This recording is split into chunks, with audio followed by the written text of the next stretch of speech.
Hi, this is GV from idlebrain.com. మనతో హరీష్ శంకర్ ఉన్నాడు. Mister Bachchan is releasing on 15th August. Hi sir 14th evening ప్రీమియర్స్తోనే start అయిపోతుంది sir. అవును, 14th evening 14th right. So first of all చెప్పండి, ఈ raid film అనే idea, raid ఫిల్మ్ని adapt చేయాలనే ఐడియా ఎవరికి వచ్చింది? నాకే సార్, ఇంకెవరికి వస్తుంది అంటే స్పెషల్ 26 ఉంది కదా నీరజ్ పాండే, స్పెషల్ 26 చూసినప్పుడు ఈ 80s 90s బ్యాక్డ్రాప్లో ఒక లవ్ స్టోరీ బాగా చేయొచ్చు అనిపించింది. సమ్ రీజన్స్ వల్ల ఆ సినిమా చేయలేకపోయాం. ఆ టైంలో కూడా స్పెషల్ 26 రీమేక్ చేద్దాం అనుకున్నాం. న్యూస్ కూడా వచ్చింది కదా బయటికి, ట్రై చేసాము. అది సమ్ రీజన్స్ వల్ల అవ్వాలా. సరే అని చెప్పి మర్చిపోయిన తర్వాత నాకు అజయ్ దేవగన్ గారి సినిమా అంటే చాలా ఇష్టం. సో రైడ్కి వెళ్ళినప్పుడు రైడ్ ఫస్ట్ హాఫ్ అయిపోగానే మీరు నమ్ముతారు నమ్మరో, ఇప్పుడు నేను వాళ్ళు తీసిన ఫస్ట్ హాఫ్ ఫామ్ అయిపోయింది నాకు. ఓకే, ఇంటర్వెల్లో వెళ్ళి సెకండ్ హాఫ్ కూర్చున్న తర్వాత లోపల అది బాగా నచ్చింది. సో కొంచెం హిందీలో కొంచెం డాక్యుమెంటేషన్ లాగా ఉంటుంది, కొంచెం సీరియస్ నోట్లో ఉంటుంది. Very intense film, no doubt about it. అది బాగుంటేనే కదా మనం చేస్తాం. సో మన దగ్గరికి వచ్చేసరికి ఈ కథను ఇలా కూడా చెప్పొచ్చు అన్న ఒక ఆలోచనతో స్టార్ట్ అయిందండి. బట్ ఎవరితో చేయాలి, ఎప్పుడు చేయాలి, అసలు ఎప్పుడు ఏమో అనుకోకుండా పవన్ కళ్యాణ్ గారు ఎలక్షన్స్కి వెళ్ళడం మూలంగా గ్యాప్ రావడం. చాలామంది అనేవాళ్ళు పవన్ కళ్యాణ్ గారి సినిమా లేట్ అవుతుంది, బయటకు వచ్చి ఇంకో సినిమా చేయొచ్చు కదా అంటే, లేట్ అవుతుందన్న ఒక ఫ్రస్ట్రేషన్తోనో లేక ఇంకో దాంతో బయటికి రాకూడదండి. ప్రాపర్ స్క్రిప్ట్ ఉన్నప్పుడే బయటికి రావాలి. ఏమో చెప్పేవాళ్ళు బయట 100 చెప్తారు, బయటికి రావడం ప్రాపర్ సినిమాతో రావాలి కదా. సో 3-4 మంత్స్లో తీసేయాలి అన్నప్పుడు ఆ 3-4 మంత్స్ మామూలుగా నాకు స్క్రిప్ట్గా అయిపోద్ది కొత్త కథ అంటే. ఇదైతే ఆల్రెడీ రెడీగా ఉంది కాబట్టి ఇంకా జస్ట్ డైలాగ్స్ అది రాసుకొని మ్యూజిక్ స్టార్ట్ చేసి సినిమాకి వచ్చాను. ఇప్పుడు మీరు చేసిన సినిమాలు చూస్తే shock, it was a different film, ఆడలేదు, that is another thing. After that ఒక రామయ్య వస్తావయ్య తప్పితే all are like minimum average entertainers. Sir to be frank, hits super hits. అవును, యా. సో ఇంత మంచి ట్రాక్ రికార్డ్ ఉండి కూడా why are you being targeted or labelled as a director? అంటే మీకు రావాల్సినంత respect ఇవ్వకుండా ఎందుకు ఉంది అనేసి. వన్ థింగ్ ఏంటంటే సార్, ఎవరైతే బాగా సబ్మిసివ్గా ఉంటారో ప్రతి మనిషికి అండి, నేను పేర్లు చెప్పను, చాలా పెద్ద డైరెక్టర్ అజాత శత్రువు. సరే నేనంటే ఎవరిని అంటే నేను ఇమీడియట్ కౌంటర్ ఇస్తుంటాను, మారుతుంటాను, అగ్రెసివ్గా ఉంటాను. నేను కొంతమందికి నచ్చకపోవడానికి రీజన్ ఉంది. ఒక డైరెక్టర్, ఇంకా నేను పేర్లు చెప్పను, అలాంటి డైరెక్టర్లు ఒక 2-3 అనుకోండి పోనీ. For example one big director ఇంకా అసలు పరిమితులు లేని సక్సెస్ సాధించిన ఆయనకు ఫ్లాప్ వస్తే బాగుండరా అనే వాళ్ళు నేను విన్నా. ఎందుకు దేవుడు ఇంత సక్సెస్ ఇస్తున్నాడు? అవును. ఇది సిగ్మండ్ ఫ్రాయిడ్ బుక్స్లో మీకు ఉంటుందండి. నేను చాలా బుక్స్ చదివాను. మన రోడ్ మీద వెళ్తున్నాం అనుకోండి, గుమిగూడారు జనాలు. అతను ఏం రాస్తాడంటే, అక్కడ యాక్సిడెంట్ అయిందేమో అని కొంతమంది అనుకుంటారు. గబ్బుకి జరిగి చూసిన తర్వాత అక్కడ యాక్సిడెంట్ అవి బ్లడ్కి డిసప్పాయింట్ అయిపోతారు. నిజంగా అక్కడ రక్తపాతం వస్తే ఇడికి వచ్చేదేం లేదు. అక్కడ కనుక నీకు ఎవరికైనా తల పగిలిపోయినా కాలు ఇరిగినా ఇడికి వచ్చేదేం లేదు. కానీ నీ మనసులో నీలో ఉన్న ఒక లాట్ ఆఫ్ ఫ్రస్ట్రేషన్, నీలో జీవితం పట్ల ఉన్న ఒక విరక్తి ఏం చేస్తుంటుందంటే, కొన్ని నెగిటివ్ థాట్స్. వీడు ఎందుకు అంటే, మంది కూడా విపరీతమైన పాపులేటెడ్ కంట్రీ కదండి. మనకి కాంపిటేటివ్ స్పిరిట్ కూడా ఎక్కువ ఉంటుంది, మనలో జీనియస్ ఎక్కువ ఉంటుంది. అంటే పక్కవాడి కంటే దాటుకు వెళ్ళాలి అనే తత్వం వల్లనే మన ఐక్యూ చాలా కూడా బాగుంటుందని చెప్పి జపనీస్ సైంటిస్ట్ రాశాడు. అట్ ద సేమ్ టైం ఎక్కడ పక్కవాడిని దాటేయలేనో అనే ఫ్రస్ట్రేషన్ ఉంటుంది మనకి. మన స్టూడెంట్స్, మన సాఫ్ట్వేర్ బ్యాచ్ అందరూ చాలా షార్ప్గా ఉండడానికి రీజన్ ఒకటి అదే, మనలో విపరీతం నెగిటివ్ ఉండడానికి రీజన్ కూడా అదే. సో ఎక్కడో కాన్ఫిడెంట్గా మాట్లాడేవాళ్ళు కానీ, కాన్ఫిడెంట్గా అగ్రెసివ్గా ఉండేవాళ్ళు కానీ కొంతమంది నచ్చడు. ఏంటి వీడికి ఎందుకు ఇంత గట్టిగా మాడుతున్నాడు? ఒక పర్సనల్ మనిషి అనే వాడికి సంబంధం లేని వ్యక్తుల్ని కూడా డిగ్రీ ఆఫ్ ఈగో చేంజ్ ఉండొచ్చు అండి. ప్రతి మనిషికి లోపల ఒక నేను అనే ఈగో ఉంటుంది. సో కొంచెం కామ్గా ఉండి, తలదించుకొని ఉండి ఏదో అలాగా అన్న వాళ్ళని లైక్ చేస్తారు. కొంచెం అగ్రెసివ్గా ఉండే వాళ్ళకి సహజంగానే, నాట్ ఓన్లీ దిస్ ఫీల్డ్ అండి, యూ టేక్ పాలిటిక్స్ ఆల్సో, కొంచెం అగ్రెసివ్గా మాట్లాడే వాళ్ళందరికీ నెగటివిటీ ఉంటుంది. ఎందుకంటే people don't like this kind of things. So అదేంటంటే నేనేమనుకుంటానంటే, అబ్జర్వ్ మీ, నేను ఒక లిరిసిస్ట్కి కాళ్ళకి దండం పెట్టి, నాకు పాట నచ్చగానే కాళ్ళకి దండం పెట్టిన సందర్భాలు ఉన్నాయి. సో నా యాటిట్యూడ్ అవ్వచ్చు, నా అగ్రెసివ్నే అవ్వచ్చు, విద్వాన్ సర్వత్ర పూజ్యతే అంటారు.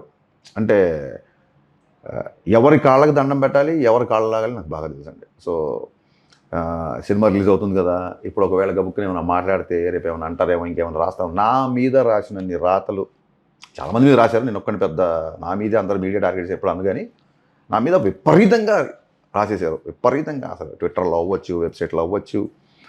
ఎస్పెషల్లీ కళ్యాణ్ గారి సినిమా స్టార్ట్ చేసిన దగ్గర నుంచి విపరీతం. అది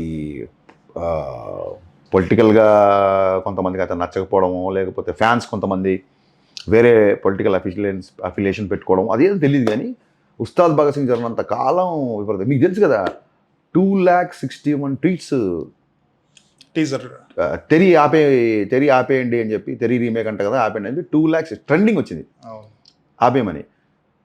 టీజర్ రిలీజ్ అవగానే నేను అన్ని ట్వీట్లు అయితే డెఫినెట్గా రాలేదు, నేను వేలల్లో వేలల్లో అన్న తప్పైంది క్షమించు, అన్న తప్పైంది క్షమించు, అన్న తప్పైంది క్షమించు అన్నారు. సో నేనేమనుకుంటానంటే, చాలాసార్లు చెప్పినట్టే, నేను డైరెక్షన్ చేయాలి, డైరెక్షన్ ఇప్పుడు సినిమాలోకి వెళ్తున్నా అన్నప్పుడే ఇంటర్మీడియట్ ఆ టైంలోనే అసలు మా చుట్టాలు అవ్వచ్చు, కజిన్స్ అవ్వచ్చు, ఫ్రెండ్స్ అవ్వచ్చు, వాళ్ళు అవ్వచ్చు, ఆయన పెద్ద స్పీల్బర్గ్ అనుకుంటాను, సినిమాలోకి వెళ్ళడం ఏంటి, అసలు మనకు ఎవరు పరిచయం ఉన్నారని, అక్కడ శుభ్రంగా జాబ్ చేసుకోవచ్చు కదా, కాంపిటేటివ్ ఎగ్జామ్స్ రాయొచ్చు కదా, యూఎస్ వెళ్ళొచ్చు కదా, ఎంఎస్ చేయొచ్చు కదా, ఈ టైప్లో చాలామంది మాట్లాడారు. ఇంతింత జ్ఞానం ఉన్నప్పుడే, లైఫ్లో వెనకాల ఏమీ లేనప్పుడే అప్పుడు కాంప్రమైజ్ అవ్వాలా, అప్పుడు వాళ్ళు ఎవరి ట్రోలింగ్లు పట్టించుకోవాలా. దేవుడు అంత కొంత సక్సెస్ ఇచ్చిన తర్వాత ఎవడో ముక్కు తెలియని మొహం తెలియని వ్యక్తి చీకట్లో గొంగళ్ళలో కప్పుకొని ఏదో పిచ్చి డీపీ పెట్టి ఆడెవడో తెలియకుండా చీకట్లో ఒక గొంతు ఏదో చెవులో అలా అనేసి వెళ్ళిపోయాడు అనుకోండి, అస్సలు ఇట్ హ్యాస్ బికమ్ ఎంటర్టైన్మెంట్. అంటే బాడీ మైండ్ ఇమ్యూన్ అయిపోయిందండి. ఎవడన్నా ఏదైనా అంటాడేమో అన్న భయము, ఇన్సెక్యూరిటీ కంప్లీట్గా డిసప్పేర్ అయిపోయి. ఇంతకుముందు గబుక్కుని మాట మాట్లాడంటే ఎవరు ఏం రాస్తారో, గబుక్కుని ఎవరు అంటారో, ఇంత కష్టపడి వచ్చాం, ఇంత అది కూడా భయం కాదు, కానీ ఇంత రిప్యుటేషన్ ఇంత సంపాదించుకున్న తర్వాత గబుక్కున ఎందుకు ఒక్క మాట వల్ల ఎందుకు పోగొట్టుకోవాలి అని ఒకటి ఉండేది. బట్ అలా ఉన్నప్పుడు ఏమవుతుందంటే, చాలా క్లీషే డైలాగ్ అయినా సరే మంచితనం అనేది చేతగంతనంగా పోర్ట్రే అవుతుంది. నేను వచ్చేసారు చాలా వెబ్సైట్లు, నేను ఇండస్ట్రీకి వచ్చే చాలా వెబ్సైట్లు. ఇంతకుముందు చెప్పినట్టు సినిమా తర్వాత వెబ్సైట్ వచ్చింది తప్ప వెబ్సైట్ తర్వాత సినిమా రాలేదు కదండి. ఏం తప్పు చేస్తున్నామని భయపడాలి? మీకు నచ్చినట్టు పాట తీస్తాం, అది నా జ్ఞానం, నా విద్య, నా టేస్ట్ అంతే అనుకోండి. నీకు నచ్చినట్టు సినిమా తీశాను, నువ్వు సినిమాని పాటని విమర్శించు. నువ్వు పర్సనలైజ్ చేస్తావు అంటే how far I can take అండి, హౌ ఫార్ ఎంతవరకు తీసుకుంటాను నేను? సినిమా లేట్ అవుతుందని చెప్పి ప్రొడ్యూసర్ ఇంట్లో కూర్చొని మంద అవుతున్నాడు, అప్పుడే అంత కోపంగా అన్నాను. అందుకే అన్నాను, నువ్వేమన్నా ఐసేసావా, నువ్వేమన్నా లేకపోతే పెగ్గిపోసావా అని. ఈ కైండ్ ఆఫ్ పర్సనల్ అటాక్స్ అనేది ఫర్దర్గా కూడా అస్సలు సహించనండి. సినిమా లేట్ అయితే అది that is your personal issue కదా. నేనేమన్నా నా సినిమా లేట్ అయింది బాబు, నాకు ఏమన్నా చందాలు ఏమన్నా, నా రెంట్ కట్టమన్నానా, లేకపోతే నాకు ఇబ్బందిగా ఉంది ఆర్థికంగా సాయం చేయమన్నా? లేట్ అయింది. నేను పేర్లు చెప్పను. కళ్యాణ్ గారితో సినిమా చేయని వేరే డైరెక్టర్లు కూడా 4-5 ఏళ్ళు గ్యాప్ వచ్చి నేను మీకు ఇప్పుడే చూపిస్తాను. నేను ఇండస్ట్రీ బ్లాక్ బస్టర్లు ఇచ్చినట్టు కూడా 4-5 ఏళ్ళ తర్వాత సినిమా రిలీజ్ అయినాయి. కరెక్ట్. సో పాండమిక్ అనేది జనరల్గా 2 years పోయింది. దాని తర్వాత నేను అనుకోకుండా, అండ్ నేనే చెప్తున్నా కదా, నేను షూటింగ్లో ఉన్న స్పీడ్ ఎందుకో స్క్రిప్టింగ్లో మెయింటైన్ చేయలేదని చెప్పాను. అది నా ప్రాబ్లం, ఇట్స్ పర్సనల్గా నా ప్రాబ్లం. దాన్ని ఒక సమస్యలాగా ఫ్లాష్ లైట్ వేసి, సో ఎక్కడో అండి, నేను థియేటర్ చేసి వచ్చాను సార్. థియేటర్లో live example, live you can see the reaction. ఏదైనా డైలాగ్ మర్చిపోతే గొళ్ళు మన అవుతా సార్, కామెడీ జబ్బని జారిపోద్ది. సో లైవ్గా నేను ఫీడ్బ్యాక్కి అలవాటు పడ్డవాడిని. ఈ టెక్స్ట్లలో ఫీడ్బ్యాక్ చెప్పడం నాకు అసలు ప్రాబ్లమే కాదు. నువ్వు కంటెంట్ని ఇక్కడ లిరిక్స్ ఇంకా బాగుండొచ్చు, లేదా ఈ లిరిక్స్లో హరీష్ డబల్ మీనింగ్ వాడాడు, లేదా ఈ లిరిక్స్లో ఒక బూత్ వచ్చింది, హరీష్ టేక్ కేర్ చేసుకోవచ్చు కదా, లేదా ఇక్కడ పర్ఫార్మెన్స్ చాలా వీక్గా ఉంది, లేదా ఈ సీన్ చుట్టేసి ఉంటున్న రిలీజ్ టెన్షన్లో, ఇవన్నీ రాయి ఇక నచ్చితే. సో పర్సనల్ అటాక్ ఇంకా తీసుకొని ఫెడప్ అండి. Yeah, I decided. మీరు చెప్పండి sir, I want to ask this. అసలు అన్ని వెబ్సైట్లు అలా ఉన్నాయని చెప్పను, కానీ ఇంత దాన్ని ఏమంటారు, ఇలాంటి గాసిప్స్, ఇలాంటి రూమర్స్, ఇలా షాడోలు వేసి రాయడం, లేకపోతే అది చేయడం ఇలా ఉన్న దాంట్లో ఏ రోజు కూడా ఎప్పుడు కూడా ఒక నెగటివ్ కానీ, ఒక రూమర్ కానీ, లేకపోతే ఒక గాసిప్ కానీ లేకుండా still you are in business. మీరు కూడా బిజినెస్లో ఉన్నారు, మీరు ఐడియల్ బ్రెయిన్ క్లోజ్ చేయలేదు కదా. ఇది నేను ఆ మిగతా వాళ్ళని తప్పు పట్టలేదండి, నేను ఎవరి స్టైల్ వాళ్ళది. ఇప్పుడు బాగా చూడండి, ఇప్పుడు మా సినిమాలో నేను హీరోయిన్ చాలా అందంగా చూపిస్తాను. సో కొన్ని సాంగ్స్లో ఎక్స్పోజింగ్ కూడా ఉంటుంది. సో నేనేమి అలాగే కొన్ని వెబ్సైట్లో తెలుగు సినిమా కొత్త కాదు, నేను కనిపెట్టలేదు, నేనే కొత్తగా తీసుకురాలేదు. సో నేను తీసుకుంటే అందరు తీయమని చెప్పను, అది నా స్టైల్. అలాగే కొన్ని వెబ్సైట్లు అది వాళ్ళ పంత, వాళ్ళ బిజినెస్ మోడల్ అది. సో ఐఎమ్ నాట్ తప్పుపట్టంట నేను. బట్ మీరు కన్సిస్టెన్సీగా మోర్ దెన్ 20 years ఒక్కటే మోడస్ ఆపరండితో ఇన్ఫ్లుయెన్స్ అవ్వకుండా, గబుక్కు నేను వెనకబడిపోతున్నానేమో ఒక ఇన్సెక్యూరిటీ లేకుండా ఎలాగా మెయింటైన్ చేయగలుగుతున్నారు వెబ్సైట్ అనేది I want to know. Actually నేను కలవగానే ఫస్ట్ క్వశ్చన్ అది వేద్దాం అనుకుంటున్నాను. Sorry, you should ask and I should answer. Yeah, బేసికల్గా ఏంటంటే నేను మీతో కలుస్తున్నాను, మీరు ఫ్రీగా మాట్లాడగలుగుతున్నారు కదా. అవును. నేను అట్లాగా నెగిటివ్గా రాసి మీతో కలవలేను నేను. First of all I'm not that kind of person. My personality is like that. And I'm coming to their only. Yeah, ఎందుకు రిపోర్టర్ల మీద లేకుంటే ఇంకెవరైనా అట్లా మాట్లాడుతుంటే హరీష్ ఎందుకు అగ్రెసివ్గా ఉంటారు మీరే అన్నారు, ఎందుకు ఇలా అంతమందితో సున్నాం అనేది మీ బ్యాచ్. ఫ్రాంక్గా మాట్లాడంటే ఎప్పుడన్నా నేను ఒక మాట అన్నాను సార్ మిమ్మల్ని? అనలేదు. మరి 20 ఏళ్ళ నుంచి ఉంటారు కదా, నా షాక్ నుంచి ఇంటర్వ్యూ చేశారు. వీళ్ళు ఎవరు షాక్ నుంచి లేరు, మీరు షాక్ నుంచి నా ఇంటర్వ్యూ తీసుకుంటున్నారు. ఏ రోజన్నా ప్రత్యక్షంగా అనడం కానీ లేదా ట్విట్టర్లో కానీ ఏంటి జీవి గారు మీరు అలా చేసిన ఏ రోజున నేను ట్వీట్ వేసానా? లేదు లేదు. పోనీ అన్నవాళ్ళు ఎవరు? ఒక సురేష్ కొండేటి, ఒక పలానా. సో ఈ మాత్రం ఆలోచించాలి దయచేసి పాత్రికేయులందరూ అనేది నా యొక్క సిన్సియర్ విన్నపం. అంతే. చెప్పండి sir, you're continuing. So maintaining sanity maybe I should learn actually. Yeah, అంటే ఒక big hit will answer everything. అంతే. బచ్చన్తో ఆ హిట్ కొట్టేసేయండి. ఐ థింక్ సార్ ఎప్పటికప్పుడు ప్రూవ్ చేసుకుంటున్నాం సార్ గబ్బర్ సింగ్తో హిట్ కొడితే ఇంకోటి ఏదో రీమేక్ అంటారు, వాళ్ళేమో అసలు మీ సినిమాని మేము మళ్ళీ రీమేక్ చేస్తామంటారు. రైట్. ఎవరికి ప్రూవ్ చేయాలి సార్? నేను నా ఆత్మసంతృప్తి కోసం నేను పని చేస్తున్నా. నేను చాలాసార్లు చెప్పా, నేను సినిమా డైరెక్టర్ అవ్వాలనుకుని వచ్చా, సినిమా డైరెక్టర్ అయ్యా, సినిమా డైరెక్షన్ చేస్తాను, ఇదే నా సక్సెస్. కానీ ఈసారి ఇట్ ఈస్ ఓన్లీ ఇంక్రీజింగ్ కదా. This is peak. సార్ రేపు పొద్దున మళ్ళీ అంటారు ఇది బ్లాక్ బాస్ అయింది అనుకోండి, దేవుడు అవ్వాలని కోరుకుని అవుతుంది, ఏముంది మళ్ళీ అది రీమేక్ కదా అంటారు. రేపు పొద్దున ఇంకోటి ఏదైనా సిన్సియర్ స్టోరీ మళ్ళీ నా స్టోరీతో హిట్ కొట్టాను కదా, ఒక హిట్ వచ్చింది అయితే ఏంటి అంటారు. సో ఇదేంటంటే sir, not making films for the people who are ready to loaded guns and భుజాల మీద తుపాకులు పెట్టుకుని దాన్ని ఏమంటారు ఆ లెన్స్ లోంచి థియేటర్కి వచ్చేవాడు మనసులో ఇవన్నీ పెట్టుకొని వస్తాడు. లేదు కదా, వాడు సినిమా మా వాళ్ళు అక్కడ ఉన్నారు, మా అభిమానులు అక్కడ ఉన్నారు. సో వాళ్ళ కోసం ఈ సినిమా. సో మిస్టర్ బచ్చన్ అనేది అంటే హెయిర్ స్టైల్ ఇదంతా అమితాబ్ బచ్చన్ గారు.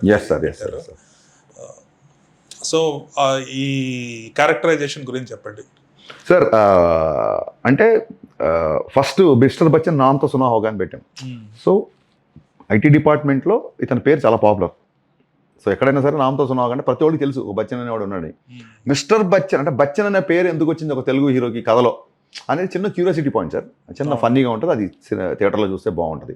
ఆ తర్వాత ఎక్కడో నామ్తో సునా హోగా అనేది మాకు ఇప్పుడంతా మొత్తం స్ప్రెడ్ అయిపోయింది కదా, మనం ఇక్కడ పోస్ట్ చేసిన హిందీ వాళ్ళు కూడా చూస్తున్నారు. ఎక్కడ కాపీరైట్ ఇష్యూ ఏదో వచ్చింది సార్. సో ఇమీడియట్గా ఓన్లీ హోప్ అని మార్చాం అది యాక్చువల్గా. సో క్యారెక్టరేషన్ ఏంటంటే నేను ఇంతకుముందు చెప్పినట్టు కథ ప్రకారం ఐటీ ఆఫీసరే, బట్ మోర్ ఎంటర్టైనింగ్గా ఉంటుందండి. నాకు సపరేట్గా చాలామంది ఫ్యాన్స్ ఇప్పుడు ఎలివేషన్స్ ఎలా ఉంటాయి అది అంటున్నారు. ఇందులో హీరోకి నేను కొత్తగా ఎలివేషన్స్ రాయాల్సిన అవసరం లేదు, ఎందుకంటే ఆ నిజాయితీ అనేది హీరోయిజం ఇందులో. అంటే ఒక 10-15 రూపాయలు వంట నూనె ఉన్న రోజుల్లో ఒక 85 to 95 అని పెట్టుకున్నాను టైము. అలాంటి టైంలో కొన్ని లక్షల లంచం ఆఫర్ చేసిన నిజాయితీకి కట్టుబడి ఉండేదే నాకు బాగా నచ్చిన హీరోయిజం ఇందులో. ఒక మంచి డైలాగ్ ఉంటుంది, బంగారు పళ్ళెంలో అన్నం తినేవాడు అన్నం తినగలుగుతాడు కానీ బంగారు పళ్ళని తినలేడు. అవును. బాగా డబ్బున్నాడు బాగా భోంచేస్తాడేమో, నిజాయితీ ఉన్నాడు ప్రశాంతంగా నిద్రపోతాడు. ఎక్కువ భోంచేయగలి డబ్బున్నాడు, రైట్, ఎక్కువ మనశ్శాంతిగా పడుకునేవాడు నిజాయితీగా. ఇలాంటి ఈ కైండ్ ఆఫ్ హీరోయిజం నాకు ఈ సినిమాలో బాగా నచ్చిందండి. Honesty is the heroism of the film. At the same time హానెస్టీగా ఉండేవాడు అల్లరిగా ఉండకూడదని రూల్ లేదు. మనం ఎక్కడన్నా ఒక హానెస్ట్ అనగానే మిగతా విషయాల్లో కూడా చాలా కామ్గా ఉండడం, చాలా టోన్ డౌన్ ఉండడం, బయట చాలా సరదాగా ఉండి హానెస్ట్గా ఉంటే తప్పు. పని విషయంలో స్ట్రిక్ట్, పని విషయంలో చాలా స్ట్రిక్ట్ అండి. ఇప్పుడు నేను పొద్దున్న లేస్తే మా అసిస్టెంట్ల మీద వాళ్ళ మీద ఫుల్ కౌంటర్లు వేస్తుంటాయి. ఎవ్వడు ఏమి అనుకోడు, మనసులో కూడా ఇంత కూడా పెట్టుకోడు. In fact the love it. ఎందుకంటే పని దగ్గర చాలా ఖచ్చితంగా ఉంటాం. గత 4 daysలో కలిపి 4 days కలిపి కూడా ఒక 10 hours పడుకుని ఉన్నాను. అదేదో గొప్పగా నా సినిమా కోసం నేనే పని చేస్తున్నా. But the thing is we love this kind of passion. So సిన్సియర్గా పనిచేస్తున్నప్పుడు ఆ మనిషి సరదాగా ఉన్నా, ఆ మనిషి జోకులు వేసినా, ఆ మనిషి ఉంటాయి. అండ్ ఇంకోటి ఐ కాంట్ షో రవితేజని అంత సీరియస్గా లాస్ట్ సినిమాలో చూసాం మనం. అవును, ఈగిల్ అవ్వచ్చు, టైగర్ నైట్స్ రోజు కూడా చాలా సీరియస్గా ఉన్నాడు. సో అది తప్పులేదు, కొత్త డైరెక్టర్లు they have their own perception, అలా చూపించారు. బట్ నేను రవిని చూసే పద్ధతి వేరుగా ఉంటుంది. అండ్ చాలామంది తనలో ఉన్న ఎంటర్టైన్మెంట్ ఎటకారాన్ని ఇష్టపడతారు. ఇది చాలా రూల్ అయిపోయింది. మనం అలాంటి ఒక చూడండి, సోషల్ మీడియాలో వింటేజ్ రవితేజ అంటారు చూసారా, ఆ వింటేజ్ రవితేజ మాత్రమే కాదు, ఇది ఓల్టేజ్ రవితేజ కూడా చూస్తారు. నేను చాలా క్యూరియస్ ఉన్నాను, అన్ని డ్యూయట్స్ ఎలాగా సినిమాలో. అదే సార్, అంటే మెయిన్ ఒక బ్లాక్ మనీ మీద ఒక సిన్సియర్ ఆఫీసర్ ఫైట్ అనేది తీసుకున్నాం అందులో నుంచి. అవును, ఇంకంతే, సీన్స్ పెద్దగా ఏం తీసుకోలేదు. సౌరభ్ శుక్ల పర్ఫార్మెన్స్ విపరీతంగా నచ్చింది నాకు. జగత్ బాబు గారు క్యారెక్టరేషన్ ఇంకో డైమెన్షన్లో ఉంటుంది. సో ఆ మెయిన్ కాన్సెప్ట్ ఏదైతే ఉందో దాన్ని అలాగే పెట్టుకొని, keeping the skeleton and respecting the skeleton the film, అది అలాగే పెట్టుకొని మొత్తం రూపం మార్చేసాం. అండ్ చాలా రోజులు ఏంటండి, ఒక మంచి తెలుగు సాంగ్స్, మంచి డ్యూయెట్లు, మంచి కమర్షియల్ సాంగ్స్, థియేటర్లో కొంచెం హై వచ్చే పాటలు నేను చూసి కూడా చాలా రోజులైంది. ఈ మధ్య వస్తున్నామని డిఫరెంట్ యూనివర్సల్లో డిఫరెంట్ సినిమాలు వస్తున్నాయి, కొత్తగా వస్తున్నాయి. సో ఒకసారి, so when everything has become new, old will become new. అవును, ఇది ఏమంటారు, ఇట్స్ సైకిల్ బేసిక్గా. సో అండ్ కావాలని కూడా ఏదో ఓల్డ్గా తీయాలని కదా, కథ బ్యాక్డ్రాప్ అది, పీరియడ్ బ్యాక్. సో ఇప్పుడు మీరు అబ్జర్వ్ చేస్తే రాఘవేంద్ర గారి సినిమాలు ఊపేస్తున్న రోజులు అవి. అందుకే మీ హీరోయిన్, ఆ కాస్ట్యూమ్స్, హీరో కొంచెం ఆ చిన్న, మీరు అప్పుడు పోస్టర్లు చూస్తే ఆ ఫిల్లెట్స్, ఆ ప్యాంట్స్, సో అవి ఫాలో అయ్యాం యాక్చువల్గా. సో ఇవన్నీ చాలా ఇంట్రెస్టింగ్ ఉంటుంది. మీకు చిన్నప్పుడు గుర్తుంటుంది యాక్చువల్గా మీరు 90s, ఎస్పెషల్లీ 90s లో చూస్తే కమర్షియలిజం అట్ ఇట్ పీక్స్. అంటే డైలాగ్స్, లిరిక్స్ ఇవన్నీ చాలా డబుల్ మీనింగ్ ఉంటుంది, జనాలు పాడుకుంటారు దాన్ని. ఇప్పుడు చాలా కాన్షియస్ అయిపోయి ప్రతిదాన్ని భూతత్వంలో చూసేసి ఇది తయారవుతున్నారు. కానీ ఆ టైంలో అసలు they use to sing those publicly, Singh those songs, dialogues public గా మాట్లాడుకునే వాళ్ళు. శృంగారం అనే సార్ బాహాటంగా మనం 10 మందికి లౌడ్గా చెప్పే విషయం కాదు, అలా అని చెప్పి ఉండకూడదు విషయం కూడా కాదు. మీరు అబ్జర్వ్ చేస్తే పురుషార్థాలు అని కొన్ని ఉంటాయి. శంకర్ ఒకే ఒకళ్ళు వెనకాల నుంచి వస్తుంటుంది, ధైర్యం, శౌర్యం, ఒక ఆర్ఆర్ వస్తుంటుంది చూసారా.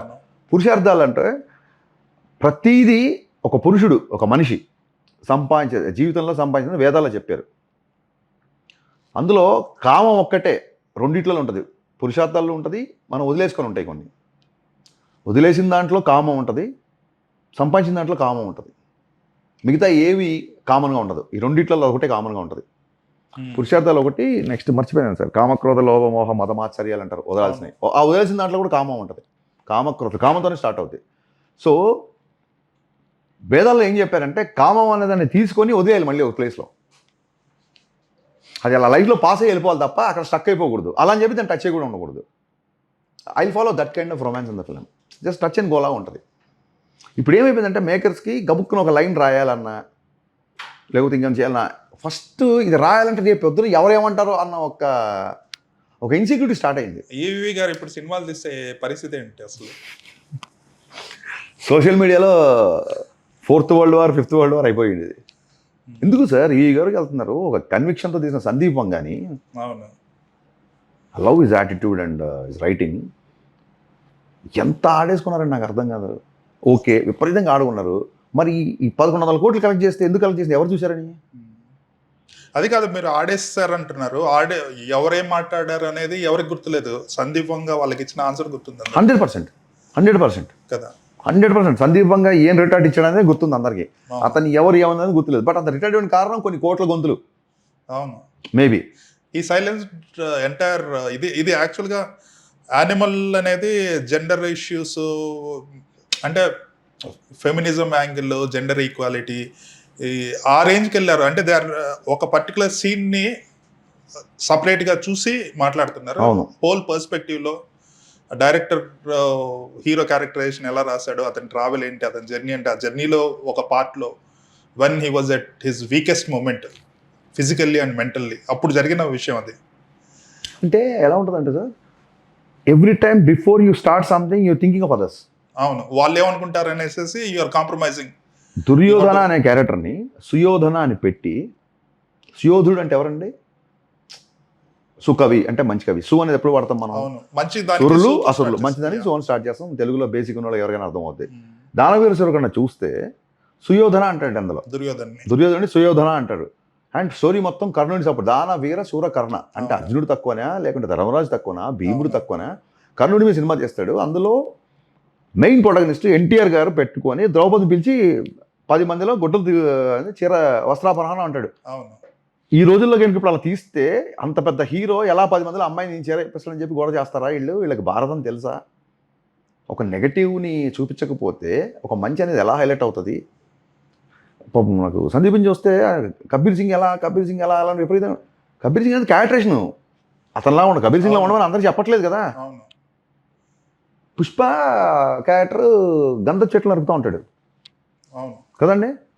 దీని మీద సొసైటీ ఎఫెక్ట్ ఏంటని ఇద్దరు మూడు మాట్లాడు బిగినింగ్లో. నేను అన్నాను, అమ్మ ఇప్పుడు పుష్ప సినిమా చూసి ల్యాప్టాప్లో వదిలేసి అందరూ గొడ్డలు వేసుకొని వెళ్ళిపోయారా తిరుపతికి? వెళ్ళిపోయారండి మొత్తం బ్యాచ్ అంతా. పుష్ప ఇంత కలెక్ట్ చేసి ఇంతమంది ఉన్నారు. అమ్మని మా అల్లు అర్జున్ భలే నరిగేస్తున్న డబ్బులు వర్కౌట్ అవుతుందని చెప్పి అందరూ సాఫ్ట్వేర్ ఉద్యోగాలు మానేసి లేదా మిగతా జాబులు మానేసి గొడ్డలు వేసుకొని తిరుపతికి బయలుదేరిపోయారా? సినిమా అనేది చెప్పే ఇందాక ఇంటర్వ్యూలో జాకీ చాన్ సినిమా చూసిన కుర్రోడు ఇంట్లో బల్లల మించి గొంజల మీద దూకుతూ ఉంటాడు, చిన్న గట్టుల మించి దూకుతూ ఉంటాడు. ఎందుకంటే దాని తాలూకు యూఫోరియా ఫ్యూ అవర్స్ ఉంటుంది అంతే. ఆ తర్వాత పొద్దున్న లేస్తే జాబ్ ఉంటుంది, సంసారం ఉంటుంది, ఫ్యామిలీ ఉంటుంది, వేరే పనులు. ఇంకా ఈ సినిమాలో హీరోలాగా మనం వెళ్ళిపోతే ఎవ్వరు అనుకోరు. సినిమా అనేది సొసైటీని పాడు చేస్తుంది అన్న యాంగిల్కి నేను పుట్టినప్పటి నుంచి చచ్చే వరకు విరుద్ధం. సినిమా కనుక మార్చేయాలంటే అటెన్బరో గాంధీ చూసి, ఠాగూర్ సినిమా చూసి, ఇండియన్ సినిమా చూసి మొత్తం మంది మారిపోవాలి. దాని ఇంపాక్ట్ కంటిన్యూగా ఉండదండి. ఒక సినిమా ఇంపాక్ట్ కంటిన్యూ ఉండదు. ఆ హీరో సినిమాని ఇంకోటి వచ్చేసిన తర్వాత ఇది మర్చిపోతాం మనం బేసిక్గా. ఆ 3 గంటలు ఏదైతే మనం బయట చూస్తున్నామో చెత్త, ఏదైతే బయట మనం చూసే చాలా అంశాలు ఏదైతే మనం ఇబ్బంది పెడుతున్నాయో, ఏదైతే మనకు బాధ కలిగిస్తున్నాయో, ఏదైతే మనం వర్రీసం చేస్తున్నాయో అవన్నీ మర్చిపోయి చూసామా. నేను స్లో మోషన్లో పరిగెత్తాలి, నా హీరో పరిగెడితే నా ఇష్టపడతా. ఎక్కడన్నా ఎవరైనా ఒక ఆఫీసర్ తప్పు చేస్తే నేనేం చేయలేను. గబుక్కు నా హీరో లాగిపెట్టి ఒకటి కొట్టి నాకు అమ్మయ్యా నాలో ఉన్న ఒక చిన్న దుగ్ధ, ఒక చిన్న అగని సాటిస్ఫై చేసే కథానాయక లక్షణం. అది లిటరేచర్లో నవల అవ్వచ్చు, పద్యం అవ్వచ్చు, పాట అవ్వచ్చు, స్టేజ్ మీద డ్రామా అవ్వచ్చు, ఏ క్రియేటివ్ ఆర్ట్ ఫామ్ అయినా it will have that satisfaction అండి. ఆ ఈగో సాటిస్ఫాక్షన్ చేస్తామండి మనిషిని. మీరు శంకర్ సినిమాలు చూస్తే most of his films about government corruption మీద కామన్ మ్యాన్ ఫైట్ చేయటం. సో ప్రాబబ్లీ ఈ ఫిలిం మీ దాంట్లో it is like mixing that element also. 100% అండి. బట్ శంకర్ గారు అంత స్ట్రాంగ్గా చెప్పట్లేదు. ఇంకా ఈ దేశంలో పేదవాడు తెల్లమోహం వేస్తాడంటే దానికి కారణం నల్లధనమే అని ఒక మంచి డైలాగ్ ఉంది. ప్రవీణ్ వర్మ అని ఇంకో రైటర్ ఉన్నాడు ఈ సినిమాకి, తను రాసాడు డైలాగ్. సో డెఫినెట్గా బ్లాక్ మనీ ఇష్యూ అనేది చాలా గట్టిగా రేస్ చేస్తాం. అలాగే ఇండియన్ ఆర్మీ ఎంత పవర్ఫుల్లో ఇన్కమ్ ట్యాక్స్ ఆఫీసర్ కూడా అంతే పవర్ఫుల్ ప్రూవ్ చేస్తా అంటాడు హీరో టైంలో. అది డైలాగ్ ఉన్నట్టు ఉందండి డైలాగ్ వస్తుంది. అంటే దాని బిఫోర్ ఎలా ఉంటుందంటే సరిహద్దు కాపాడే కూడా సైనికుడు కాదు, సంపద కాపాడే కూడా సైనికుడే. అక్కడ బార్డర్ని సెక్యూర్ చేసేవాళ్ళే ఫైటర్స్. ఇక్కడ కూడా ఉండేవాళ్ళు. ఇక్కడ కూడా ఈ దేశ సంపదని కాపాడాలి అన్నప్పుడు డెఫినెట్గా ప్రతి IT officer is an army officer అన్న రేంజ్లో హీరోయిజం ఉంటుంది. కాబట్టి ఆ మెసేజ్ చాలా స్ట్రాంగ్ వెళ్తుందని నా ఫీలింగ్. రైట్. అంటే మీరు చెప్పిన దాని ప్రకారం స్క్రీన్ ప్లే లీనియర్ స్క్రీన్ ప్లేనే ఉంటుంది. అంటే వెరీ లీనియర్ ప్రతి ఈజీగా అర్థం ఎలా ఉంటుందండి. నాన్ లీనియర్ స్క్రీన్ ప్లేస్కి వెబ్ సిరీస్ ఉన్నాయి కదండి. People have lot of options. So plus emotion కూడా మీరు మెయింటైన్ చేయాలంటే లీనియర్ స్క్రీన్ ప్లే ఉండాలి. నాన్ లీనియర్లో కన్ఫ్యూజ్ చేయడానికి అలాంటి కథ ఎంచుకోవాలి. అది చేయడం తప్పని కాదు. Every film maker is independent అండి. అతను ఎవరో గ్రేట్ డైరెక్టర్ చెప్పండి, మర్చిపోయాను. When life doesn't make any sense why people are searching sense in art అని చెప్పాడు. చాలా వ్యాలిడ్ పాయింట్. వాడ కోట్ అనిపించింది నాకు. రైట్. నీ జీవితానికే అర్థం లేదు. ఈ సినిమాల్లో ఇంకా లాజిక్లో అర్థాలు ఎదుగుతాయి. నీకు నచ్చిందా చూడు, నచ్చలేదో చెప్పకు, చూడొద్దు, బాగాలేదనేసి. బాగాలేదనడానికి కూడా నీకు ప్లాట్ఫామ్స్ ఉన్నాయి. ఇంతకుముందు బాగాలేదంటే నీలో నువ్వే పెట్టుకున్నాడు, లేదా మ్యాక్స్ అయితే సెంటర్కి వెళ్ళి బడ్డీ కోట్లను టీ షాప్ దగ్గర చెప్పాడు. ఇప్పుడు ప్రపంచానికి ఈ సినిమా బాగాలేదని చెప్పే స్వేచ్ఛ నీకు ఉంది. రైట్. ఎందుకంటే ఈ ఫిలిం చూస్తే right film, very serious film. Probably బిగినింగ్లో అంతా ఈ లవ్ స్టోరీ ఇదంతా చూపించేసేసి సెకండ్ హాఫ్లో మెయిన్ రైట్లో చూపించిన కంటెంట్ సెకండ్ హాఫ్లో. Correct sir. ఏం లేదు సార్, దాని రీజన్ బాగా చెప్పారు మీరు, కరెక్ట్గా చెప్పారు. సినిమా రైడ్లో ఏమవుతుందంటే బిగిన్ నుంచి లాస్ట్ వరకు ఇల్లే ఉంటుంది. సో ఎక్కడో ఒక విజువల్ సఫికేషన్ ఉంటుంది సినిమాలో. మన సినిమాలు ఏంటంటే కరెక్ట్గా ఇంటర్వెల్కి చెప్పలేను, మజా స్టార్ట్ అవుతుంది సినిమాలో. 100% ఉంటుంది.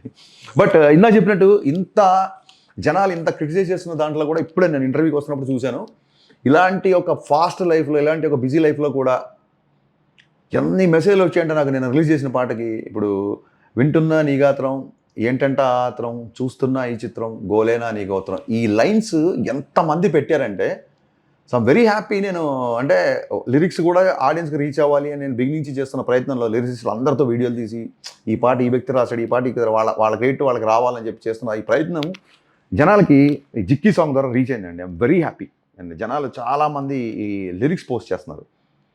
సో ఈ సంప్రదాయం చాలా మంచి సంప్రదాయం, నేను చాలా స్ట్రాంగ్గా ఫీల్ అవుతున్నాను. So hats off to all the people who seriously received the lyrics of my album. Yeah, songs గురించి చెప్పండి. మిక్కీ జే మేయర్ మంచి జనరంజకమైన పాటలు ఇస్తున్నాడు. యా, సో రీ రికార్డింగ్ కూడా అదరకూడదు సార్. మిక్కీ సంభో he's not outspoken person అండి. అతని మ్యూజికే మాట్లాడుతుంటుంది ఎప్పుడు. ఎందుకు చాలా అండర్ రేటెడ్. అతనికి రావాల్సిన సక్సెస్ ఇంకా రాలేదు. ఇంకా పెద్ద సక్సెస్ డిజర్వ్స్. సక్సెస్ వచ్చింది, చాలా సక్సెస్ఫుల్ ఫిల్మ్స్ చేశాడు, బట్ ఇంకా పెద్ద సక్సెస్ వస్తుందని నాకు చాలా స్ట్రాంగ్ ఫీలింగ్ అండి. నాకు హ్యాపీ డేస్ నుంచే అతను కనెక్ట్లో మొదలెట్టాడు. బట్ నేను ఎప్పుడు కమర్షియల్ సినిమాలు పెద్ద విడుదల చేస్తున్నాను కాబట్టి కొన్నిసార్లు ప్రొడక్షన్ హౌస్ నుంచి అవ్వచ్చు, కొన్నిసార్లు మిగతా వాళ్ళ దగ్గర నుంచి అవ్వచ్చు. మిక్కీ స్కూల్ వేరు కదా అని ఒక ఇది స్టార్ట్ అయ్యేది. సో నాకు సుబ్రహ్మణ్య ప్రసాద్తో స్టార్ట్ అయింది తనతో జర్నీ. ఆ తర్వాత సుబ్రహ్మణ్య, కదలకొండ గణేష్. ఇప్పుడు ఇది బ్యాక్గ్రౌండ్ స్కోర్ అమేజింగ్. తను ఆన్లైన్లో చాలామంది ఫారెన్ టెక్నీషియన్తో పనిచేస్తుంటాడు. అంటే ఇప్పుడు వెబ్సైట్లో కూడా చాలామంది మ్యూజిక్ టెక్నీషియన్స్ అవైలబుల్లో ఉన్నారు, కొలాబరేషన్స్. నేను ఒకసారి అడిగాను, మహానటి అనగా ఒక మ్యూజిక్ వస్తుంటుంది, టిపికల్ వెస్టర్న్, అది ఎలా చేసావు అది అంటే, అది నార్వేలో ఎవరో ఉంటారు సార్, వాళ్ళకి నోట్స్ పంపించి ఆన్లైన్లో వాళ్ళతో రికార్డ్ చేసుకున్నాను. అండ్ సమ్ టైమ్స్ ఈ సో ఎక్సైటెడ్ సార్. ఒక్కొక్కసారి స్లాట్స్ దొరికినప్పుడు, ఫ్రీగా టైం ఉన్నప్పుడు హ్యాన్స్ జిమ్మర్కి పనిచేసే టెక్నీషియన్స్ ఒకసారి మీకు అవైలబుల్గా వస్తారు. అక్కడ డ్రమ్స్ వాయించేవాడు, లేకుంటే అక్కడ ఒక చిన్న సింఫనీ వాయించేవాడు, లేదా ఒక చిన్న ట్రంపెట్ వాయించేవాడు. Because they all are freelancers అండి. They are all the time they are available పని చేసుకోవడానికి మనం. సో నాకు అది నచ్చింది మిక్కీలో. అండ్ భయంకరమైన హార్డ్ వర్కర్ అండి. అండ్ అతనిలో ఉన్న మాస్ మీరు చూడండి, రెప్పల్ డప్పుల్ సాంగ్ కావచ్చు, లేదా రేపు ఇంకో సాంగ్ రిలీజ్ చేస్తాము, మాస్ సాంగ్, భాస్కర్ భట్ల రాసింది, నల్లంచు తెల్లచీర. ఆల్రెడీ నేను ట్విట్టర్లో పెట్టాను. Extraordinary mass numbers. మీరు చూస్తే సడన్గా సాంగ్ వింటే రీమిక్స్ కాదండి, లిరిక్స్ నల్లంచు తెల్లచీర. యాక్చువల్గా నాకు అది దొంగ మొగుడు సినిమా నల్లంచు తెల్లచీర సాంగ్, నాకు ఆ విజువల్ ఇప్పటికీ బాగా గుర్తుంది. ఎందుకంటే వెన్ ఐ వాజ్ కిడ్, కాశ్మీర్లో ఐ సా ఇట్. ఏంటంటే గ్లౌజ్ వేసుకొని ఒక గుడిసెలో పనుకొని ఉంటారు. నెక్స్ట్ షార్ట్ కట్ చేస్తే నల్లంచు తెల్లచీర అనేసి దీంట్లో వెళ్తారు. అంటే ఆ కాంట్రాస్ట్ బేస్ కాశ్మీర్ వెళ్తారు మంచుకొండల్లో. దట్ కాంట్రాస్ట్ ఒక నార్మల్ ఒక పూరి ఇంట్లోంచి కాశ్మీర్. సో అది చేంజింగ్ ఆఫ్ ద లొకేషన్ చిన్న వయసులో చూసినప్పుడు అది చాలా థ్రిల్లింగ్ అనిపించింది. And of course that is a great song. అప్పటికి సినిమా రిలీజ్ కి ముందే పాటలు బాగా హిట్ అయిపోయింది. People have entire lyrics in their mind. సెంటర్లలో ఇలా పోస్టర్లు వేసి, ఆ సినిమా పోస్టర్లు వేసి, ఈ సినిమాలో క్యాసెట్ రికార్డింగ్ సెంటర్ మీద మంచి ట్రాక్ ఉంటుందండి. యూ రిమెంబర్ టీడీకే క్యాసెట్స్ ఉండేవి మనకి, audio cassettes, 90 minutes 60 minutes cassettes ఉండేవి. అవి ఇస్తే ఒకటే 3-4 సినిమాల పాటల క్యాసెట్లు వేసినవాళ్ళం. ఇప్పుడు పెన్ డ్రైవ్ లో వేసినట్టు పైరసీ. అప్పుడు ఓపెన్ గా వాళ్ళు కూడా చాలా హ్యాపీ ఫీల్ అయ్యారు. అక్కడ వేసినా సరే అప్పుడు ఎవరు పెద్ద అడిగేవాళ్ళు కాదు. అప్పుడు షాప్స్ పెట్టి ఓపెన్ గా రోడ్ మీద చేసేవాళ్ళు యాక్చువల్ గా. సో ఆ కైండ్ ఆఫ్ కల్చర్ ఈ సినిమాలో ఎక్కువ చూపించాం. దాని మీద ఒక సపరేట్ ట్రాక్ ఉంటుంది, జనాలకు బాగా నచ్చుద్ది. So Nallanchu Tellacheera song remix కాదు, ఆ లిరిక్స్ అలా సెట్ అయ్యింది దీనికి. అండ్ నాకు కూడా సడన్గా వినగానే మీలాగే నాస్టాల్జియా గుర్తొచ్చింది. అండ్ చెప్తే కొంచెం అతిగా ఉంటుందేమో కానీ దొంగ మొగుడు, రౌడీ అల్లుడు అనేవి నాకు పాఠ్య పుస్తకాలు లాంటివి. ఆ 2 సినిమాలు బాస్తో ఎప్పుడు చేసినా అలాంటి సినిమా చేయాలన్న కోరిక. ఒకటి కోదండరామరెడ్డి, ఇంకొకరు కె రాఘవేంద్రరావు. కనుక అదే ఫీల్ ఉంటుంది బేసిక్. 2 ఒకటేలా ఉంటుంది సార్ యాక్చువల్గా. ఇప్పుడు చూస్తే మీకు డబుల్ యాక్షన్ అంతా ఒకటేలాగా ఉంటుంది. And amazing films. బట్ దానికి దీనికి సంబంధం లేదు. అండ్ ఇంతకుముందు మీరు రవితేజ గారిలో చూడండి, డ్యాన్స్లు ఈ సినిమాలో చూస్తారు. ఆల్రెడీ ఉంది. మీ ఫస్ట్ సాంగ్ లోనే చాలా క్లాస్. ఈ 2 మాస్ సాంగ్స్ కి అయితే అసలు అద్దర కొట్టేసాడండి. నేను కూడా ఎక్స్పెక్ట్ చేయలేదు. రైట్. బేసిక్ ఆయన ఎనర్జీ ఉన్న గ్రేస్ తో చేస్తాడు. పెద్ద ఇప్పుడు అసలు డాన్స్ మీద పెద్ద ఫోకస్ పెట్టే వ్యక్తి కాదు. బట్ దీంట్లో కుమ్మేసాడు స్టెప్స్. నేను షాక్ అయిపోయాను యాక్చువల్లీ. యాక్చువల్గా ధమాకా ఫిలిం అప్పుడు శ్రీలీలతో పేరింగ్ అంటే ఎంత ట్రాలింగ్ వచ్చింది. అవునండి. ఒక్కసారి ఆ సినిమా రిలీజ్ హిట్ పడంగానే now they are everybody silent, ఎవరు మాట్లాడట్లేదు. ఏంటి హీరో ఏంటి హీరోయిన్ ఏంటి ఏజ్ గ్యాప్ ఏమీ లేదు అసలు ఇప్పుడు. అంతే కాదండి, హీరోయిన్ నాకు అర్థం కాదు. హీరోయిన్ ఏజ్ అంటే ఇప్పుడు మీ ఇంటి ఆడపిల్లని ఎవరికైనా ఇస్తున్నారు అనుకోండి, పెళ్లి చేస్తున్నారు అనుకోండి, మీరు అన్నీ చూసుకోవాలి. ఒక ఏజే కాదు, ఫ్యామిలీ బ్యాక్గ్రౌండ్, నక్షత్రం, గోత్రం అన్నీ చూసుకుంటారు, ఫాలో అవుతారు కదా. ఇది సినిమా అండి. యాక్టింగ్ అంటే ఏంటి? ఆ హీరోకి ఎంత ఏజ్ ఉంటే ఆ ఏజ్ క్యారెక్టర్లు వేస్తాడా? అవును. యాక్టింగ్ అంటే ఏంటండి? 25 ఏళ్ళ అమ్మాయి 50 ఏళ్ళ అమ్మాయి సినిమాలో క్యారెక్టర్కి ఒక ఏజ్ ఉంటుంది, స్క్రీన్ ఏజ్ అనేది ఒకటి ఉంటుంది కదా, డెఫినెట్గా స్క్రీన్ ఏజ్ ఒకటి ఉంటుంది కదా. సో ఇది సినిమా, ఇది యాక్టింగ్ అనే ఒక కామన్ సెన్స్ కూడా లేకుండా ఆయన ఏజ్ ఏంటి, ఈవిడ ఏజ్ ఏంటి, ఆవిడ లేని ప్రాబ్లం నీకేంట్రా? ఆవిడ సైన్ చేసింది కదా సినిమా. అది జనరల్గా ఎవరికి వస్తుంది అంటే మాస్ హీరోలకి, పెద్ద హీరోలకి వస్తుంది. ఒకప్పుడు రామారావు గారిని, సిరిన్ రామారావు గారిని, శ్రీదేవి ఇటువంటి వాళ్ళతో బ్లాక్ బస్టర్స్ కదండి, ఎన్నిసార్లు రిపీట్ చేశారు. అదే కదా. సో ఎంత పాపులర్ అయితే అప్పుడు ఈ ఏజ్ గ్యాప్లు ఇవన్నీ జనాలు అదే తప్పండి. ఆ సినిమా సక్సెస్, ధమాకా సక్సెస్ అవ్వకపోతే ఇప్పుడు ఏంటి చిన్నపిల్లల్ని పెట్టారు కాబట్టి సినిమా ఆడలేదంటారా? అది ఎంత తప్పు. సో రేపు సక్సెస్ అయిన తర్వాత ఒక మాట, సక్సెస్ అవ్వకుండా ఒక మాట, ఆ డబుల్ స్టాండర్డ్స్ నచ్చవు. రైట్. సో ఈ హీరోయిన్ ఎలా సెలెక్ట్ చేసుకున్నారు సార్? మీకు నాకు ఫస్ట్ చాలా శృతి హాసన్ రైట్ ఫ్రమ్ నాకు మిరపగారి ఇచ్చా దగ్గర నుంచి శృతి హాసన్, పూజా హెగ్డే, ఇప్పుడు భాగ్యశ్రీ ప్రసాద్, నేనేం ఫీల్ అవుతానంటే ఎప్పుడైతే నేను ఫాస్ట్గా సినిమా చేయాలనుకుంటానో, ఇప్పుడు కళ్యాణ్ గారి డేట్స్ కొంచెం కాంప్లెక్స్గా ఉంటాయి, సో ఆయనకి అవైలబుల్ హీరోయిన్ ఉండాలి అలాగా. సో అలా శృతి హాసన్ అక్కడ పెట్టాం.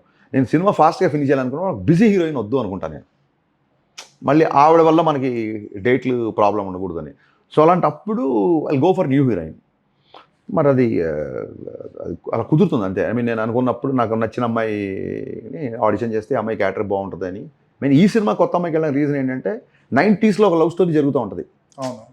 సో ఏ ఇమేజ్ లేని ఒక అమ్మాయి ఆ రోజుల్లో ఆ వీధిలో అలాంటి అమ్మాయి ఉండేదేమో అని ఒక ఫీల్ క్రియేట్ చేయడానికి ఒక కొత్త అమ్మాయిని లంగావణిలో అలా నీట్గా, డెఫినెట్గా సాంగ్స్లో చిన్న లిబర్టీ తీసుకున్నాం కాస్ట్యూమ్స్ దాంట్లో, కానీ మీకు సినిమా అంతా అమ్మాయి లంగావణిలోనే ఉంటుంది.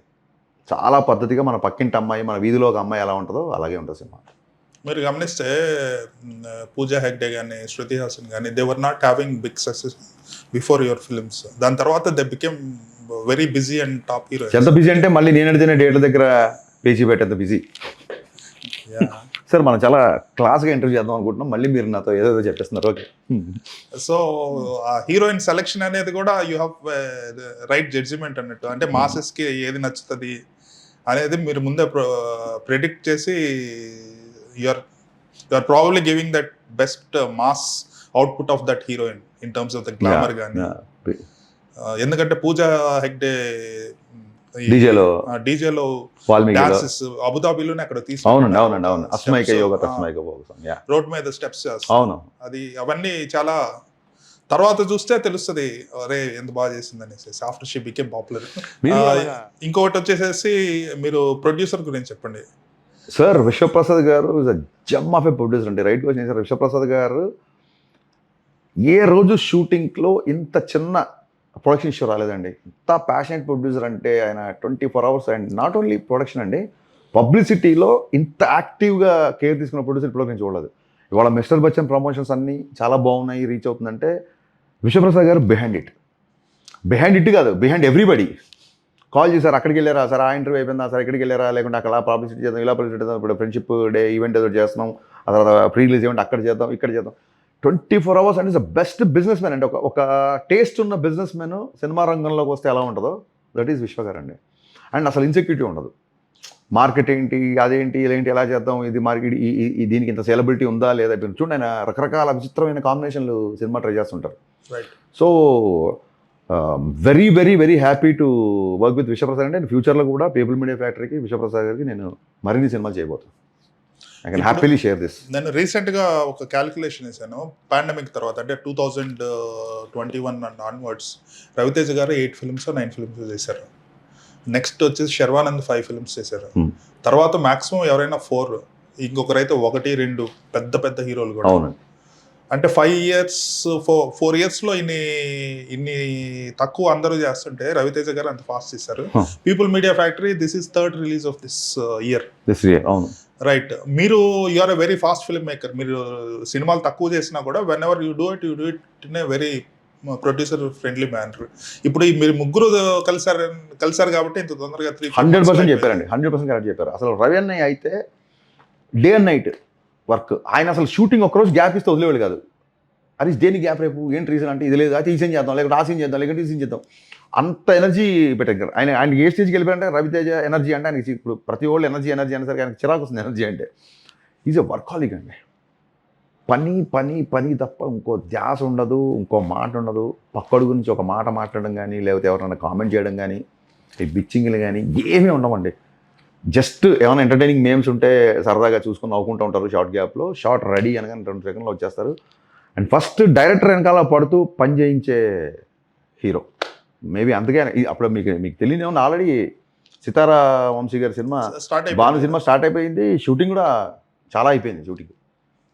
కరెక్ట్. సో నిజంగానే అంటే ప్రొడక్షన్ అంటే ఇప్పుడు నేను హీరో ఉంటే సరిపోదు, ప్రొడక్షన్ నుంచి సపోర్ట్ ఉండాలి కదా. లక్నోలో 30 days షూటింగ్, కారాకుడిలో ఒక 20 days షూటింగ్ అండి. మ్యాక్సిమం సినిమా అక్కడితో అయిపోయింది. ఈ 50 రోజులు అవుట్ సైడ్ అవుట్డోరు పోనీ అంటే చాలామంది ఐటీ ఆఫీసర్లు, జగదో ఫ్యామిలీ మెంబర్స్ 40-50 మంది ఓన్లీ ఆర్టిస్టులు అండి, క్రూ కాకుండా. ఆల్మోస్ట్ 300 మంది క్రూతో షూటింగ్ అవుట్డోర్లు చేస్తున్నప్పుడు అకామిడేషన్స్ అవ్వచ్చు, ట్రాన్స్పోర్టేషన్ అవ్వచ్చు, ఇంకోటి అవ్వచ్చు, ఎక్కడ కూడా ఇంత చిన్న ప్రాబ్లం లేకుండా చేశారంటే first credit goes to Vishwaprasad గారు. ఆ తర్వాత మా ప్రొడక్షన్ ఎగ్జిక్యూటివ్స్ కేఆర్కే రాజు అని, అతను రాహుల్ అని, వీళ్ళందరూ విపరీతంగా కష్టపడ్డారు. భాను అని, all production side extremely supportive అండి. అండ్ నో క్వశ్చన్స్ ఆస్. నాకు వండర్ గబుక్కున్నాను, చాలా సినిమాలు చేశాను కదా, ఇది ఎందుకు, దేనికి, ఇది ఎందుకు అడిగారు, ఇది అవసరం, ఇలా ప్రొడ్యూసర్ నుంచి కాల్ వస్తుంది. అదేం ఉండదండి, మనం ఒక లిస్ట్ దీస్ ఆర్ రిక్వైర్మెంట్స్ అని అంటే ఆ రిక్వైర్మెంట్స్ వెళ్ళిపోతే అవి సెట్లో కనబడతాయి మీకు. అంత జమ్ ఆఫ్ ఎ ప్రొడ్యూసర్ విశ్వప్రసాద్ గారు. సో ఇప్పుడు లక్నోలో చేశారు, కారైకుడిలో చేశారు. రెంటిని ఏమైనా మ్యాచ్ చేశారా, లేదంటే ఒకటి ఫస్ట్ హాఫ్లో ఉంటుంది, ఇంకోటి సెకండ్ హాఫ్? ఒకటి ఫస్ట్ హాఫ్, ఒకటి సెకండ్ హాఫ్ అండి. కరెక్ట్. లక్నో కారైకుడి మ్యాచ్ చేయలేమండి, భగవంతుడు మ్యాచ్. ఒక విలేజ్ కావాలండి. మామూలుగా అయితే ఆ రామోజీ ఫిల్మ్స్లో చేసుకోవచ్చు, ప్రశాంతంగా ఉంటుంది, జనాలు ఉండరు, మన షూటింగ్ మన కంట్రోల్లో ఉంటుంది. కానీ ఎక్కడో సినిమాల్లో, చాలా సినిమాల్లో ఎక్స్పోజ్ అయిపోయి నేను ఒక 90sలో ఎవరు చూడని ఒక విలేజ్ చూపిద్దాం అనేది వర్కౌట్ అవట్లా. ఇక్కడ చేద్దామంటే మామూలుగా ఏ ప్రొడ్యూసర్ ఒప్పుకోడండి. ఎందుకంటే చుట్టుపక్కల ఉన్నాయి చాలా లొకేషన్స్, ఇక్కడ చేసేసుకోండి. అవుట్డోర్ అంటే రెమ్యునరేషన్లు మారిపోతుంటాయి, డైలీ టెక్నీషియన్స్, ఈ బేటాలు ఇట్లా అన్ని పట్టుకొని వెళ్ళాలి అందరినీ ఫ్లైట్లు. మళ్ళీ అక్కడ అంత ఇక్కడంటే ఎవరింటికి వెళ్ళాళ్ళు పడుకొని వచ్చేస్తారు. అక్కడ అందరికీ హోటల్ రూమ్స్ చేయాలి. ఇదంతా ప్రాబ్లం ఉంటుంది. ఒక్క అవుట్డోర్ కాదు, 2 అవుట్డోర్లు, కాశ్మీర్తో కలుపుకొని 3 అవుట్డోర్లు. So production is extremely supportive. But అక్కడికి వెళ్ళిన ఆ వర్త్ మీరు వాళ్ళ సినిమాలో చూస్తారు. కారైక్కుడిలో ఉండే విలేజ్ బ్యాక్డ్రాప్ కానీ, విలన్ హౌస్ కానీ, ఇవన్నీ మీరు you will enjoy the locations lot. నేను తీసుకున్న 2 బెస్ట్ డెసిషన్స్ ఆ 2 లొకేషన్స్ ఈ సినిమాకి. ఈవెన్ మా కెమెరామెన్ కూడా ఆయన compose is my 4th film కంటిన్యూస్గా. ఎక్స్ట్రాడనరీ టెక్నీషియన్ అండి, ఎక్స్ట్రాడనరీ అంటే ఇంకా అసలు 4వ సినిమాకి మా ఇద్దరికి ఏమైపోయిందంటే ఒక షాట్ అయిపోగానే ఇలా చూసి ఇలా అంటే అతనికి అర్థమైపోయింది నెక్స్ట్ షాట్ ఏంటో. కనీసం క్లోజ్ పెట్టు లేకపోతే వైడ్ పెట్టని చెప్పాల్సిన అవసరం కూడా లేదు, అంత సింక్ అండి. And more of a cameraman is a producers cameraman. A work ఎలా ప్లాన్ చేయాలి, కోఆర్డినేటర్తో కూర్చొని ఎలా చేస్తే ఎంత ఫాస్ట్గా అయిపోద్ది, ఆ ప్లానింగ్లో చాలా ప్లస్ అవుతాడు. ఓకే, ఎడిటర్ గురించి చెప్పండి. మీరు కేజీఎఫ్ ఎడిటర్ని తీసుకున్నారు. సో ఏమి కొత్తగా ఉంటుంది అంటే మీ type of editing pattern whatever ఇంతకుముందు మీ సినిమాలో ఉన్నదానికి ఈ సినిమాకి ఏమన్నా తేడా ఉందా? సార్ KGF 2 చూసిన తర్వాత నా ఫస్ట్ అటెన్షన్ వెళ్ళింది, అఫ్కోర్స్ ప్రశాంత్ నాకు బాగా తెలుసు, ప్రశాంత్ నీల్ గారు నా మంచి ఫ్రెండ్. నా ఫస్ట్ అటెన్షన్ పోయింది ఇతని మీద, ఎడిటర్ మీద. అసలు ఇక్కడ ఒకటి జరుగుతుంటుంది, అక్కడ ఒకటి జరుగుతుంటుంది, ఇక్కడ జరుగుతుంది, ఎక్కడా జర్క్ లేకుండా అంత స్మూత్గా, అంత ఇంపాక్ట్ఫుల్గా ఎలా ఎడిట్ చేయగలని చూస్తే అబ్బాయి ఎవరు కనుక్కోండి అని చెప్పి నేను మర్చిపోయా. అతను వస్తాడు సడన్గా ఒక రోజు ఆఫీస్కి వస్తే చూసి షాక్ అయిపోయాయి. Sir is 23 years old boy. అతను ఫస్ట్ సినిమానే KGF 2 అంట. అవును, KGF 1 చూసి అతను ఫ్యాన్ ఎడిట్ చేశాడు. ఫ్యాన్ ఎడిట్ చేసి పంపితే అది విపరీతంగా నాకు నచ్చి అతను KGF 2 ఇచ్చేశారు. అతను ఫస్ట్ సినిమా KGF 2, సెకండ్ సినిమా సలార్, థర్డ్ సినిమా ఉస్తాద్ భగత్ సింగ్ కావాలి, మిస్టర్ బచ్చన్ అయింది. అమేజింగ్ అయ్యండి.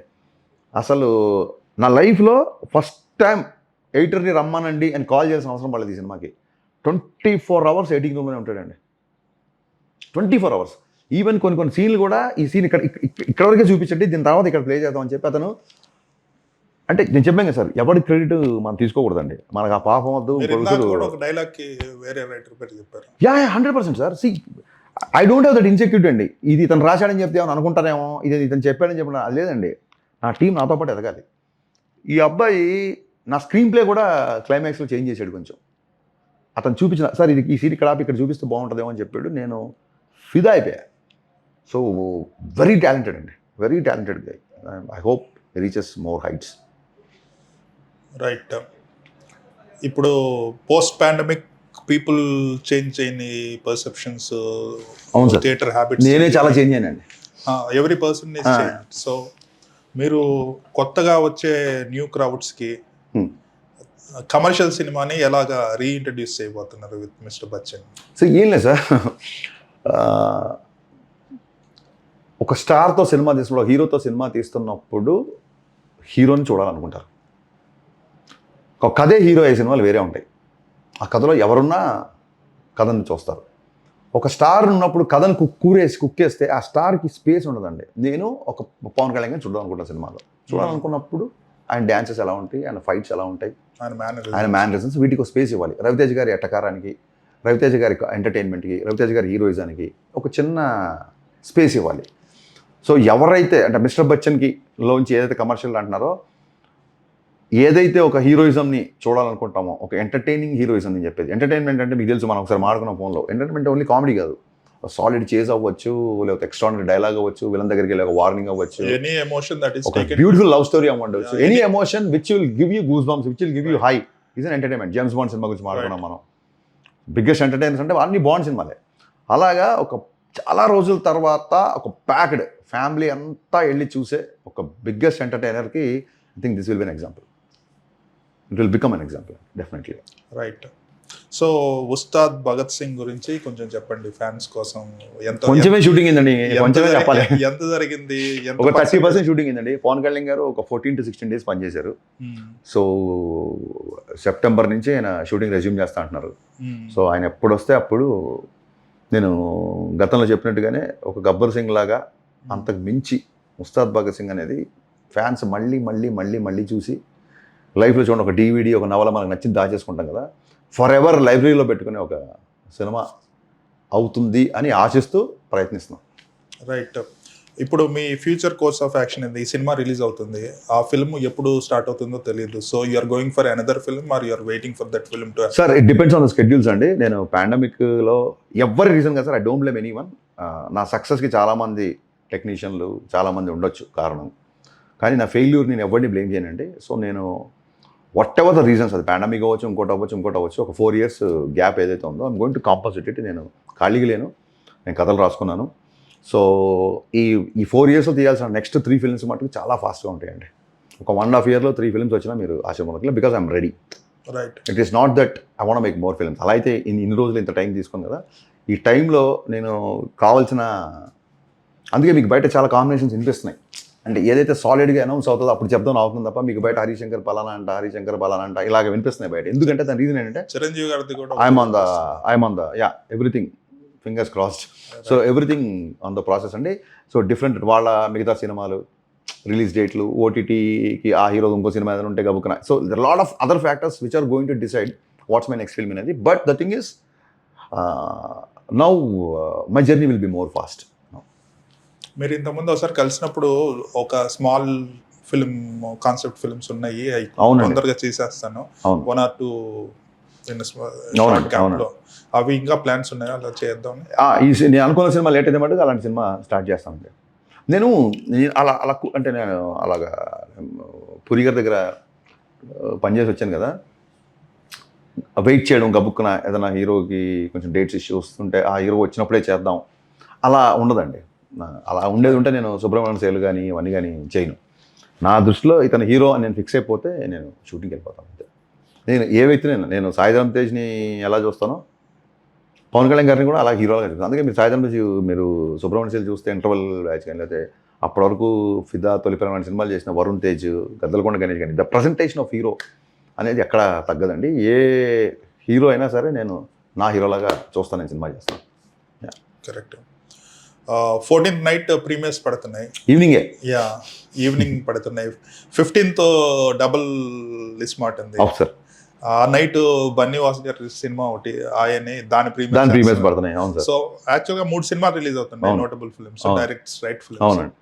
సో మీరు మీ ఫిల్మ్ తో స్టార్ట్ అవుతుంది యాక్చువల్గా ఇండిపెండెన్స్ ఫెస్టివల్ అనుకోవచ్చు. Yeah yeah.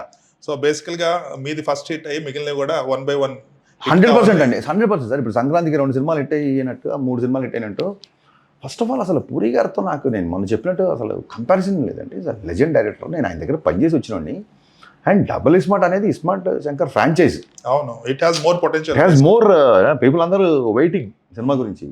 సో అది కొన్ని ఫైనాన్షియల్ కన్సర్న్స్, కొన్ని ఓటీటీ కన్సర్న్స్ మూలంగా మేము 15th రావాల్సి వస్తుంది తప్ప అసలు ఒక్క సినిమా అనేది మనుషుల మధ్య సంవత్సరాల తరబడి ఏర్పడిన రిలేషన్కి ఒక సినిమా అనేది ఎప్పుడు డిఫరెన్స్ అవుతుందండి. అట్ ద సేమ్ టైం రామ్తో కూడా నేను సినిమా చేస్తున్నా. సో అలాగే ఆ సినిమా ఇప్పటివరకు వచ్చిన కంటెంట్ అంతా చాలా ఎంకరేజింగ్ ఉంది. సో ఈ సందర్భంగా ఈ August 15th నేను కాంపిటీషన్ అనుకోవట్లేదు. ఇట్స్ సినిమా కాంపిటీషన్ కాదు, ఇది సినిమా సెలబ్రేషన్. సో మా సినిమాతో పాటు రిలీజ్ అవుతున్న డబుల్ స్మార్ట్ అండ్ సినిమా, ఈ 2 అండ్ మిస్టర్ బచ్చన్, 3 సినిమాలు 3 బ్లాక్ బస్టర్లు అవ్వాలని మనస్ఫూర్తిగా కోరుకుంటున్నాను. All the best to all of us. All the best. Thank you sir. Thank you so much. Thank you.